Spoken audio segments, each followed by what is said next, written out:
Okay. To calculate the increase in the radius of electrified soap bubble, already you have to know that the pressure inside the soap bubble is always more than the pressure outside. It means the pressure inside the soap bubble is always more as compared to the pressure outside the soap bubble. Okay, therefore the excess of pressure inside a soap bubble, the excess pressure we have to find out here. The excess pressure inside that soap bubble is given by P equal to 4T divided by R. Here R is the radius of that soap bubble and T is the surface tension. Therefore excess pressure P equal to 4T divided by R. Okay. If you have to apply the charge to that soap bubble, we have to get the surface density of the charge. Okay. That surface density of the charge is given by sigma equal to Q divided by 4 pi R square. Okay. Next, that outward mechanical pressure experienced by that soap bubble.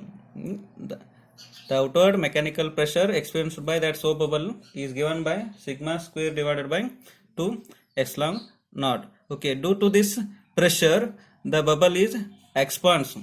Means there is a change in the size of the bubble. Okay. Due to this, the bubble expands the excess of pressure inside, okay, that is decreased to P dash. P is changes to P dash. Hence the excess pressure after the changing, it is changes. Okay, that excess pressure is given by P dash plus sigma square divided by 2 epsilon naught. Okay, at the time of the charging the bubble, the radius is also changes. That radius is here to taken as R dash. Therefore, for equilibrium, excess pressure before charging is equal to the excess pressure after charging. Okay, excess pressure before charging is already 4T by R, that is 4T divided by R dash, because you have to take R dash is the new radius when the bubble is expand, which is equal to excess pressure after the charging. After charging, excess pressure is P dash plus sigma square divided by 2 epsilon naught. Therefore, take this P dash LHS side, P dash equal to 4T divided by R dash minus sigma square divided by 2 epsilon naught. Okay, which is equal to 4T by R dash minus, here now put the value of sigma. Sigma value is Q square divided by 4 pi R square. Put this value in here. Therefore, 4T by R dash minus sigma, that is Q square divided by 32 pi square R raised to 4 into epsilon naught. Therefore, P dash equal to 4 by R dash, take that common, remaining term T minus Q square divided by 128 pi square epsilon naught into R raised to cube. Okay, now we have to find out the increase in the radius of that soap bubble. Okay, by using the Burke's law, you have to find out the increase in the radius of that soap bubble. Okay, that is Burke's law is P is directly proportional to 1 by V, or P is directly proportional to 1 by R cube. If you have to remove this proportionality, you get some constant, that is K. P equal to K divided by R cube, where V is the volume of the soap bubble and R is the radius. Okay, now we have to differentiate this P with respect to R, that is dP by dr equal to K into minus 3 into R raised to 4. Okay, therefore dP by dr equal to K into minus 3 by R raised to 4, which is equal to minus 3K divided by R raised to 4. Put K equal to P into R cube. We get dP by dr equal to minus 3 into P R cube divided by R raised to 4. R cube cancel, remaining term is R. Therefore, dP by dr equal to minus 3P by R. Okay, which gives dr equal to minus R divided by 3P into dP. Call that is equation number 1. Okay, now you have to find out the dP value, that is where dP is the change in the pressure due to the charge Q. Okay, therefore for find out minus dP equal to, okay, sigma square divided by 2 epsilon naught. Again you have to put the sigma value here. You get minus dP equal to Q square divided by 32 pi square epsilon naught into R raised to 4. Put this dP value in equation number 1. We get dr equal to R by 3P into Q square divided by 32 pi square epsilon naught into R raised to 4, which implies dr equal to Q square divided by 96 epsilon naught into pi square into P into R raised to 4. Okay, now we have to find out, study the expression for the Clausius-Masuti equation. Okay, here see here, consider the dielectric sample which is placed in the two parallel plate capacitors. These are the two parallel plate capacitors. We have to take our kept an dielectric sample in between here.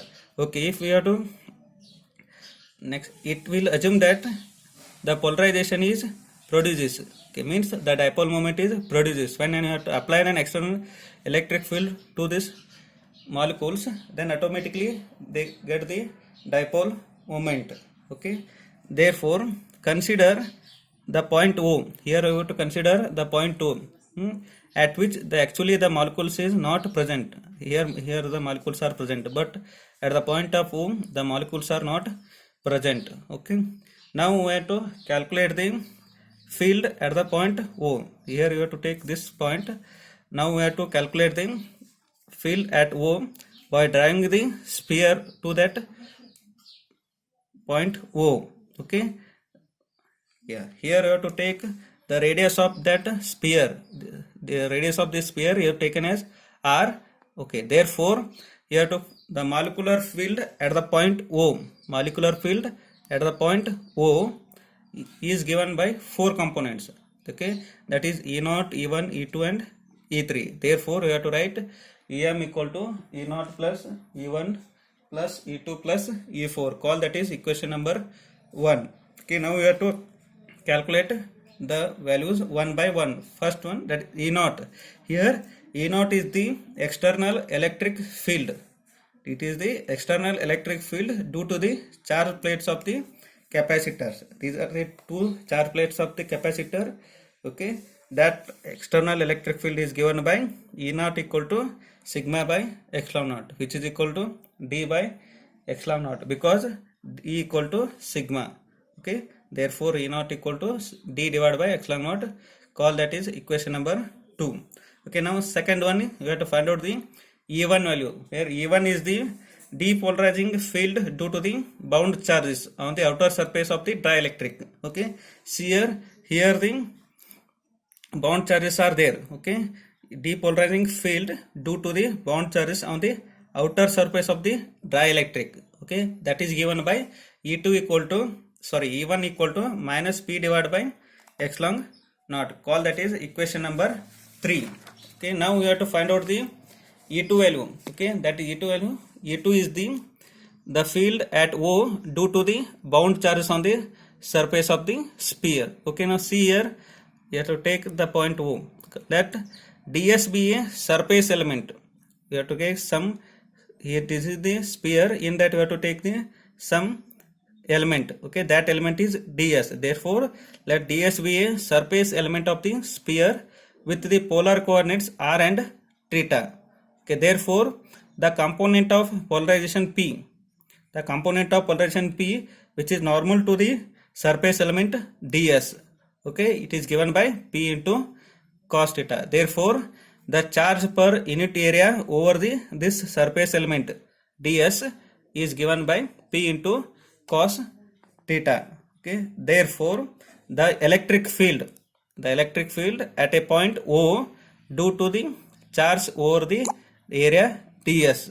Okay, the electric field at the point O due to the charge due to the surface area of ds is given by E equal to 1 divided by 4 pi epsilon naught P into cos theta divided by r square into ds theta. You can write this equation by using the Coulomb's law, because here 1 by 4 pi epsilon naught into q by r square. Here q is the charge. What is the charge here? The charge per unit area of that surface element ds, P into cos theta into ds. Therefore now we have to multiply the cos theta on both sides. We get E into cos theta, which is equal to 1 by 4 pi epsilon naught into P. Cos theta into cos theta, that is cos square theta divided by r square into ds. Call that is equation number 4. Okay, now see here, this is the one sphere. In that you have to take one surface element, that is ds. It is looks like a ring. Therefore now we have to find out the area of this surface element or this ring. The area of the ring shaped element is ds equal to 2 pi r into sin theta into r theta, which is equal to 2 pi r square sin theta into d theta. Okay, now you have to put this ds value in equation number 4. You have to get e into cos theta is equal to 1 by 4 pi epsilon naught into p cos square theta divided by r square into put ds value, that is 2 pi r square into sin theta into d theta. Okay, now you have to cancel here, that is 2 pi 2 1 2 2 pi cancel, r square cancel, remaining term e cos theta equal to 1 divided by 2 epsilon naught p cos square theta into sin theta into d theta. Okay, now thus the electric field E2 at O due to the entire induced charges.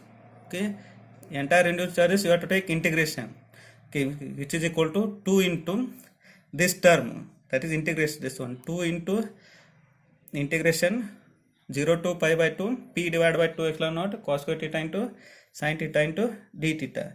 Sin 90 is 1, therefore remaining term you have to integrate this one, we get p divided by 3 epsilon naught, called that is equation number 5. Okay, now find out the E3 value. E3 is the field due to the polarized molecule within the sphere. Okay, the electric field due to the polarized molecule within the sphere is always 0, therefore E3 equal to 0, call that is equation number 6. Okay, now put this value, all these values E0, E1, E2 and E3 in equation number 4. We get here EM equal to, equation in is EM equal to E0 plus E1 plus E2 plus E3, okay, which is equal to E0 value is d by epsilon naught, E1 value is minus p by epsilon naught, and E2 value is p by 3 epsilon naught, E3 is 0. Okay, therefore EM equal to d minus p divided by epsilon naught plus p divided by 3 epsilon naught.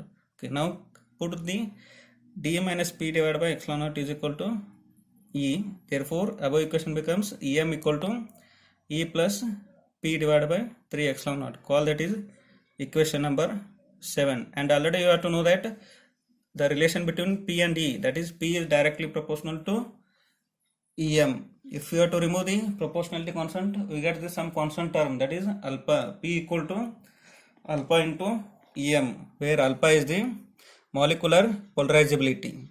Okay, see here you have to take one molecule. If you have to take n molecules per unit volume of the dielectric, then the polarization is given by, that is capital P equal to n into p, which is equal to n into p value, that is put p equal to alpha into EM, that is capital P equal to n into alpha into EM. Again you have to put the EM value by using the equation 7, therefore p equal to n alpha E plus p divided by 3 epsilon naught, call that is equation number 8. And also you have to know the, by the definition of polarization, p equal to epsilon r minus 1 into epsilon naught into E. Put this p value in equation number 8, that is epsilon r minus 1 into epsilon naught into E, which is equal to n alpha E plus, again p value you have to put, that is epsilon r minus 1 into epsilon naught E divided by 3 epsilon naught, okay, which is equal to n alpha, take the LCM, that is 3 epsilon naught E plus epsilon r minus 1 into epsilon naught E divided by 3 epsilon naught. Okay, therefore epsilon r minus 1 into epsilon naught into E is equal to n alpha 3 epsilon naught E plus, okay, multiply this inner term, that is epsilon naught E into epsilon r minus epsilon naught into E divided by 3 epsilon naught. Okay, 3 epsilon naught E plus 3 epsilon naught E minus epsilon naught E, it gives 2 epsilon naught E plus remaining term epsilon r minus, sorry, epsilon r into epsilon naught into E divided by 3 epsilon naught. Okay, in this both two terms epsilon naught into E is common, take that is outside, therefore epsilon r minus 1 into epsilon naught E is equal to n alpha epsilon naught E divided by 3 epsilon naught, remaining term here epsilon r plus 2, write this epsilon naught E cancelled. Okay, finally you have to get the answer, that is alpha equal to 3 epsilon naught divided by n into epsilon r minus 1 divided by epsilon r plus 2. This is the expression for the Clausius-Moussorti equation. Okay, and some limitations are there for the Clausius-Moussorti equations. Okay, see here first one. Already you have to know that polarization is considered as proportional to the field. That is, P is proportional to E. First one. And second one is the polarization molecules are isotropic. The molecules, the polarized, okay, that molecules are here isotopic. And third one is absence of short range interaction. Okay, the molecules in the they are short range interaction.